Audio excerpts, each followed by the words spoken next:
మనం మామిడికాయలని ఇలాగా కట్ చేసుకుని పక్కన పెట్టుకోవాలండి. ఒక మిక్సీ జార్ తీసుకుని మామిడికాయలని గ్రైండ్ చేద్దామండి స్మూత్ పేస్ట్ కింద. మిక్సీ జార్లో ఇలాగా పెసరపప్పు మామిడికాయ వేసుకుని ఒకసారి ఆడేసుకుందామండి. ఇదిగోండి ఇలాగా కచ్చబచ్చగా ఆడుకోవాలండి. పచ్చడిలోకి పోపు వేయించుకున్నామండి.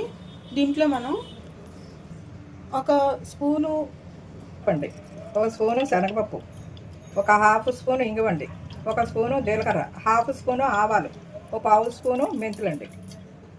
ఇవన్నీ మనం చిట్పట్లాడేంత వరకు వేయించుకుందామండి.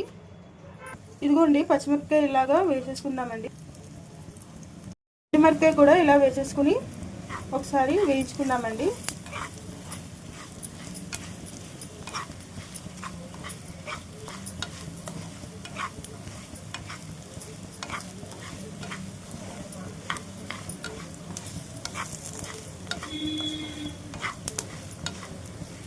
చూసారు కదండి, మీ పోపు కూడా చిట్పట్లాడుతుంది.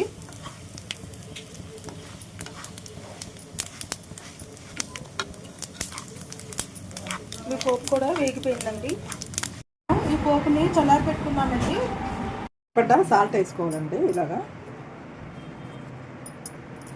పోపు మనం వేయించుకున్నామో అది ఇందులో వేసుకోవాలండి. చల్లారాక ఇందులో వేసేసుకోవాలి.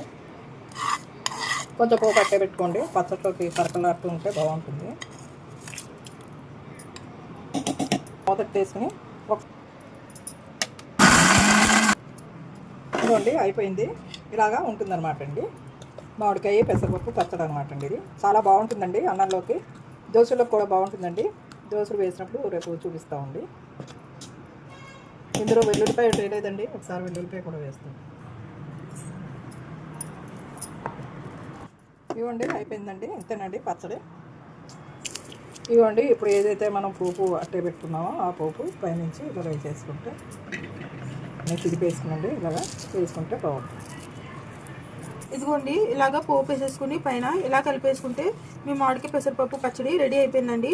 ఇదండి నాటి వీడియో. ఈ వీడియో కనుక మీకు నచ్చినట్లయితే లైక్ చేయండి, షేర్ చేయండి, కామెంట్ చేయండి, అలాగే సబ్స్క్రైబ్ చేయండి.